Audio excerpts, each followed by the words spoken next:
Hello and welcome. मेरा नाम है भार्गव भारद्वाज और आज हम कर रहे हैं RTG series accountancy day 2 video 2। एक वीडियो आपको सुबह में मिली थी, ये शाम वाली वीडियो है। इसमें हम लोग करने वाले हैं चैप्टर 4 बेसिस ऑफ अकाउंटिंग। ज्यादा आता नहीं है, एक ही क्वेश्चन आता है इस चैप्टर में से जो कि मैंने लिख रखा है, तो चैप्टर तो जल्दी खत्म हो जाएगा। लेकिन इसके बाद हम लोग चैप्टर नंबर 5 जो कि अकाउंटिंग इक्वेशंस, उसका थ्योरी पार्ट करेंगे। प्रैक्टिकल का कल का दिन रखा है, थ्योरी इसी वीडियो में खत्म कर लेंगे। तो पहले फटाफट से चैप्टर 4 खत्म कर लेते हैं। ये चैप्टर हमको बताता है कि अकाउंटिंग के बेसिस क्या है, मतलब किस बेस के ऊपर हम अकाउंटिंग करते हैं। अकाउंटिंग के दो बेसिस हैं, एक है कैश बेस और एक है एक्रूवल बेस।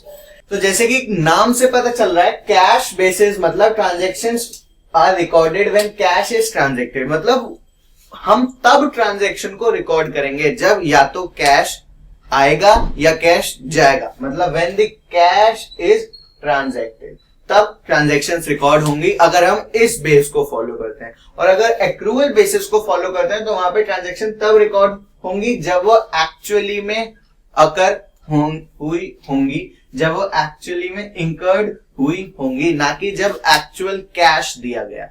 देखो, दो बातें हो सकती हैं, या तो मैंने सामान खरीदा या मैंने सामान बेचा। अब दोनों ही चीजें हो सकता है कि मैं कैश देके सामान खरीदूं या कैश देके सामान बेचूं, या फिर ये भी हो सकता है कि मैं दोनों ही चीजें उधारी पे करूं। तो अगर मैं उधारी पे कर रहा हूं या मैं कैश पे कर रहा हूं, एक्रूवल बेसिस में तो दोनों ही ट्रांजैक्शन रिकॉर्ड होंगी। अगर मैं उधारी में कर रहा हूं तो भी रिकॉर्ड होगा, अगर मैं पैसे देके कर रहा हूं तो भी रिकॉर्ड होगा। लेकिन कैश बेसिस में सिर्फ तभी ट्रांजैक्शन को रिकॉर्ड किया जाएगा जब कैश इन्वॉल्व हो। उधारी पे दिए हुए सामान की इस बेसिस में कोई जगह नहीं होती है। इसलिए हमारा सेकंड पॉइंट आता है nature, only cash transactions are recorded. और इधर आता है both cash and credit transactions are recorded. ठीक है, एक क्वेश्चन आता है जैसे मैं कह रहा था इस चैप्टर में से, that is the differentiate between cash basis of accountancy and accrual basis of accountancy. 3 से 4 नंबर का आएगा, तो 5 पॉइंट मैंने आपको यहाँ लिखवा दिए। कोई भी 3-4 पॉइंट लिखिए हो, मीनिंग उसमें होना चाहिए। बाकी कोई भी 2-3 पॉइंट लिखिए हो, आपका काम बन जाएगा। थर्ड पॉइंट जो हमारे पास आता है वो है प्रॉफिट और लॉस। मतलब कैसे, कौन से बेसिस के हिसाब से हमको प्रॉफिट एंड लॉस पता चलता है। तो कैश बेसिस की माने तो प्रॉफिट एंड लॉस करेक्टली हमको पता नहीं चलता। Correct profit and loss is not ascertained. क्यों? क्योंकि हम इसमें सिर्फ कैश का वाली ट्रांजैक्शंस को रिकॉर्ड कर रहे हैं, वेयर एज बिजनेस में क्रेडिट ट्रांजैक्शंस भी होती हैं। तो अगर हमने उनको रिकॉर्ड ही नहीं किया तो हमको असली में पता ही नहीं लग पाएगा कि हमारा एक्चुअल प्रॉफिट या लॉस कितना हुआ है। वहीं एक्रूवल बेसिस में सारी ट्रांजैक्शंस रिकॉर्ड की जाती हैं, इसलिए हमको करेक्ट प्रॉफिट एंड लॉस मिल जाता है। Correct profit and loss is ascertain, is uncertain नहीं असर्टेन। तो इसलिए एक्रूवल बेसिस ज्यादा प्रिफर किया जाता है। हमारी पूरी अकाउंटिंग जो भी हम क्लास 11 क्लास 12 में पढ़ेंगे पूरी एक्रूवल बेसिस पे चलेगी। नेक्स्ट पॉइंट है टेक्निकल नॉलेज। कैश ट्रांजैक्शन या कैश बेसिस को फॉलो करने के लिए आपको टेक्निकल नॉलेज की जरूरत नहीं है, नॉट रिक्वायर्ड। क्यों? क्योंकि जब पैसा आएगा तब रिकॉर्ड करना है, जब पैसा जाएगा तब रिकॉर्ड करना है। सीधी सीधी बात है भाई, कोई झमेला है ही नहीं। एक्रूवल बेसिस की बात करी जाए तो कुछ प्रीपेड भी होगा, कुछ आउटस्टैंडिंग भी होगा। ठीक है, सैलरी देनी है, अभी दी नहीं है तो वो आउटस्टैंडिंग है। कैश का कहीं लेना देना नहीं है तो कैश बेसिस में तो वो आएगा नहीं, तो कहां आएगा? एक्रूवल बेसिस में आएगा। इंश्योरेंस पॉलिसी का पैसा मैंने आधा साल का पहले से ही दे रखा है तो उसको रिकॉर्ड करने जाएंगे इसमें, तो भाई फिर गलत प्रॉफिट एंड लॉस पता चलेगा, क्योंकि जो प्रॉफिट निकलेगा उसमें आधा खर्चा तो अगले साल का है। लेकिन इधर देखा जाए तो इसी साल सिर्फ जो ईयर चल रहा है, फाइनेंशियल ईयर चल रहा है, सिर्फ उसी की ही बात हुई होगी, तो इसमें प्रीपेड ट्रांजैक्शंस भी रिकॉर्ड करी जाएंगी। तो इसलिए यहाँ पे हमें टेक्निकल नॉलेज की ज्यादा जरूरत है। 5वां लास्ट पॉइंट है legal position. Cash basis of accountancy को किसी भी एक्ट में जगह नहीं दी गई है, whereas accrual basis of accountancy को कंपनीज एक्ट 2013 में जगह मिली है। क्योंकि ये रिकॉग्नाइज्ड बाय लॉ है, इसलिए हम एक्रूवल बेसिस को फॉलो करेंगे। ठीक है, तो कैश बेसिस और एक्रूवल बेसिस दोनों बेसिस मैंने आपको बताया। चैप्टर नंबर 4 सिर्फ इतना सही है, फटाफट लिख लो यार, क्योंकि एक क्वेश्चन आ जाए, क्यों फालतू में नंबर छोड़े जब मिल सकते हैं छोटा सा याद करने को। तो हम चैप्टर नंबर 5 की थ्योरी पे चलते हैं। तो हम लोग आ चुके हैं चैप्टर नंबर 5 पे, अकाउंटिंग इक्वेशन। इसकी थ्योरी पार्ट के जैसे मैंने आपसे बोला था, सबसे पहले है इसका प्रोसेस कि अकाउंटिंग इक्वेशन क्या है और कैसे चालू होगी। देखो, अकाउंटिंग इक्वेशन एक मैथमेटिकल एक्सप्रेशन है। मैथमेटिकल एक्सप्रेशन मतलब इसको हम इक्वल टू, प्लस, माइनस एक इक्वेशन की फॉर्म में दिखाएंगे। कि किसको दिखाएंगे? अकाउंटिंग की ट्रांजैक्शन को एक इक्वेशन की फॉर्म में दिखाएंगे। अकाउंटिंग इंफॉर्मेशन को एक इक्वेशन की फॉर्म में दिखाएंगे। मीनिंग कभी पूछा नहीं जाता, इसलिए मैंने लिखा नहीं।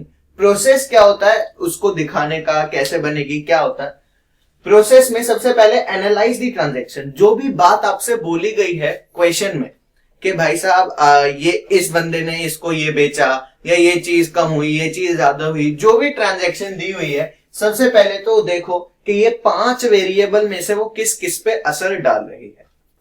किस किस पे? कौन से वेरिएबल्स है?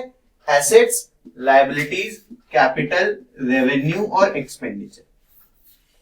एसेट्स क्या होते हैं? जो भी कंपनी के लिए कोई फायदे की बात हुई, मतलब कोई ऐसी चीज जिसको कंपनी आगे जाके बेच के या उसके अगेंस्ट वो पैसा ले सकती है, उसको एसेट्स कहते हैं। लायबिलिटी मतलब उसके ऑब्लिगेशंस थर्ड पार्टी की तरफ, सामने वाले बंदे को अगर पैसा देना है, अभी तक दिया नहीं है, तो वो हमारी लायबिलिटी होगी क्योंकि वो उसको आगे देना पड़ेगा। कैपिटल मतलब जो भी पैसा या तो ओनर ने लगाया है या जो भी बिजनेस को फायदा या नुकसान हुआ, वो सारी चीजें कैपिटल में आएंगी। रेवेन्यू में जहां से भी बिजनेस में पैसा आया है वो सारी चीजें रेवेन्यू में आएंगी, और जो भी बिजनेस ने खर्चा किया है वो सारी चीजें एक्सपेंडिचर में आएंगी। तो ये 5 हमारे जो है वो वेरिएबल्स हैं। मेजरली अगर मैं बताऊं तो अकाउंटिंग इक्वेशन जो है उसकी इक्वेशन बहुत सिंपल सी है। क्या इक्वेशन है? Assets is equal to liabilities plus capital. ये इक्वेशन है अकाउंटिंग इक्वेशन। चैप्टर का नाम ही यही है तो आप समझ गए होंगे ये कितनी इंपॉर्टेंट होगी। बस यही इक्वेशन याद रखनी है और पूरे चैप्टर में यही इक्वेशन चलेगी। देखो, चैप्टर नंबर 5 और चैप्टर नंबर 6 अगर तमीज में आप लोगों ने पढ़ लिया, अगर सही से पढ़ लिया, तो आगे की पूरी अकाउंटिंग आसान हो जाएगी, क्योंकि ये दोनों कॉन्सेप्ट हैं, बेस हैं अकाउंटिंग के। तो एक ही इक्वेशन है, मैं ज्यादा याद नहीं कराऊंगा। Assets is equal to liabilities plus capital. अच्छा सर, इसमें ये रेवेन्यू और एक्सपेंसेस तो आए नहीं, तो जो भी रेवेन्यू मतलब जो भी फायदा होगा बिजनेस को, रेवेन्यू क्या है? जो भी इनकम है। और बिजनेस की इनकम क्या है? बिजनेस की इनकम इज द प्रॉफिट जो बिजनेस में आएगा। मैंने 500 रुपए लिए, 400 दे दिए, तो इसमें से मेरा फायदा क्या हुआ? 100 रुपए जो मेरे पास बचे, that is the income for the business. तो वो 100 रुपए क्या है? वो 100 रुपए प्रॉफिट है। वो प्रॉफिट जाएगा कैपिटल में। तो इसलिए जितना भी रेवेन्यू है वो जाएगा कैपिटल के अंदर। और एक्सपेंसेस मतलब खर्चा, ठीक है? एक्सपेंसेस मतलब खर्चा। तो अगर मैंने खर्चा किया तो खर्चे को आप डिपेंड करता है कहां से गया। वैसे खर्चा किसमें? कैश में होगा। आप कैश दोगे खर्चा करने के लिए, और कैश क्या है? एसेट है। तो ज्यादातर सारे खर्चे एक्सपेंसेस एसेट्स की कैटेगरी में आ जाते हैं, ठीक है? हालांकि खर्चा ये भी हो सकता है कि मैंने अभी तो आपको कुछ सामान बेच दिया, कुछ सामान मैंने अभी आपसे खरीद लिया, लेकिन मैंने अभी आपके पैसे नहीं दिए, तो वो भी मेरे हिसाब से खर्चा ही है, क्योंकि भले ही पैसे नहीं दिए पर देना तो पड़ेगा। तो उस केस में वो चीज लायबिलिटी के अंदर आ जाएगी। एक्सपेंस में से वही आएगा जो कि हम कैश में पेमेंट करेंगे, और कैश क्योंकि हमारा एसेट है इसलिए एक्सपेंसेस हमारे एसेट की कैटेगरी में आएगा। तो 5 आपको वेरिएबल उधर दिख गए होंगे। एक बड़ी डेफिनेशन वो है इक्वेशन जो मैंने आपको याद करने की बोली है, assets is equal to liabilities plus capital. एक बार आपने ट्रांजैक्शन पढ़ के पता लगा लिया कि इन 5 में से किस पे ट्रांजैक्शन असर डाल रही है। ट्रांजैक्शन किसी भी मिनिमम 2 चीजों पे असर डालेगी। इन 5 में से मिनिमम 2 पे असर डालेगी और मैक्सिमम 3, 4 व्हाटएवर हो सकता है। मिनिमम 2 पे असर वो डालेगी ही डालेगी। तो पहले पता लगाओ कि वो 2 इनमें से कौन से हैं। फिर next step, decide the effect, that is increase और डिक्रीज इन वेरिएबल। अब पता लगा लिया कि इन 5 में से कौन सी 2 वो वेरिएबल्स हैं जिन पर असर डला है। अब ये देखना है कि वो दोनों इंक्रीज हुए हैं या डिक्रीज हुए हैं, या एक इंक्रीज हुआ है दूसरा डिक्रीज हुआ है, या क्या हुआ है, ठीक है? नेक्स्ट स्टेप में हमको इंक्रीज या डिक्रीज पता करना है वेरिएबल्स के अंदर। हो सकता है एसेट इंक्रीज हुआ हो, लायबिलिटी कम हुई हो, या एसेट डिक्रीज हुआ हो, लायबिलिटी बढ़ी हो, या एसेट भी कम हुआ, कैपिटल बढ़ गई, कुछ भी हो सकता है। तो इन पांचों में से सबसे पहले तो ये ढूंढना है कि किस पे असर होगा, फिर ये ढूंढना है कि क्या असर होगा, and then third step record the effect on the relevant side, कि अगर वो एसेट से रिलेटेड है ट्रांजैक्शन तो एसेट साइड पे रिकॉर्ड करो, लायबिलिटी से रिलेटेड है तो लायबिलिटी साइड में रिकॉर्ड करो, कैपिटल से रिलेटेड है तो कैपिटल साइड पर रिकॉर्ड करो, मतलब एक्चुअली में कितना असर पड़ा। तो फर्स्ट स्टेप में कहां असर पड़ा, सेकंड स्टेप में मतलब किस नेचर का, इंक्रीज हुआ है डिक्रीज हुआ, क्या फर्क पड़ा, एंड देन थर्ड कितना फर्क पड़ा, अमाउंट बेसिकली हम इसमें देख रहे हैं। रिकॉर्ड करने के लिए आपको चाहिए होगी अमाउंट।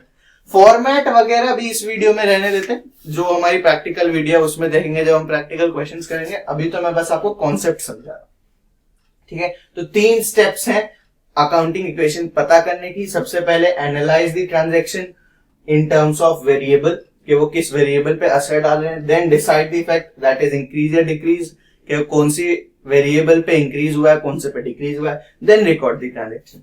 रूल्स है, 2 रूल है।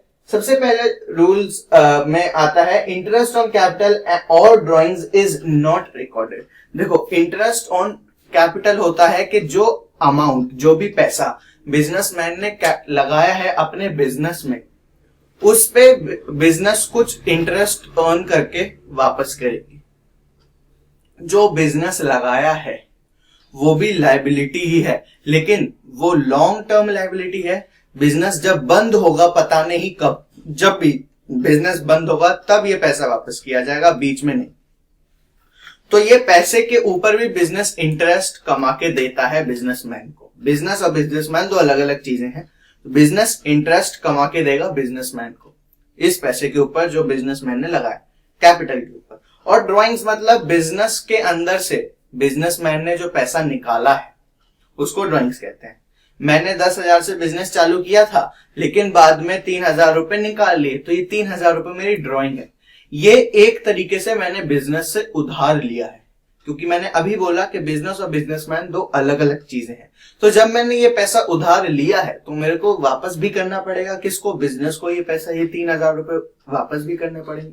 लेकिन अब बिजनेस मुझसे सिर्फ ये 3,000 नहीं लेगा, ये 3,000 तो लेगा ही लेगा, इसके अलावा कुछ इंटरेस्ट भी लेगा, उसको कहते हैं इंटरेस्ट ऑन ड्रॉइंग्स। तो interest on capital, interest on drawing accounting equations में रिकॉर्ड नहीं करी जाती हैं। इनका कोई भी इफेक्ट किसी भी एसेट या लायबिलिटी पे नहीं होता है, बिकॉज एक तरीके से देखो तो ये कैपिटल में ही ऐड हो रही है, कैपिटल में से ही माइनस हो रही है, तो कोई फायदा नहीं है इनको रिकॉर्ड करके। एंड सेकेंड पॉइंट जो हमने डिस्कस की ऑलरेडी हम कर चुके हैं कि प्रॉफिट या लॉस जो भी है वो कैपिटल के अगेंस्ट एडजस्ट किया जाएगा, कि प्रॉफिट हो रहा है तो वो कैपिटल में ऐड होगा और लॉस हो रहा है तो वो कैपिटल में से माइनस होगा और कहीं से नहीं।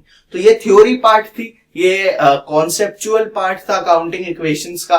प्रैक्टिकल पार्ट इसका नेक्स्ट वीडियो में करेंगे जो कल सुबह आएगी, ठीक है, उसमें करेंगे कल सुबह, मतलब 3rd डे। अब कल तो शायद इकोनॉमिक्स और बिजनेस स्टडीज कर देना।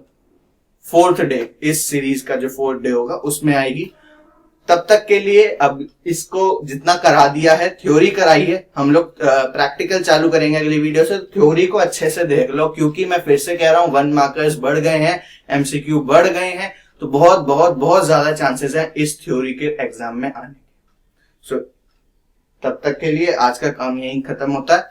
तब तक के लिए that's all for the day and thank you and have a nice day.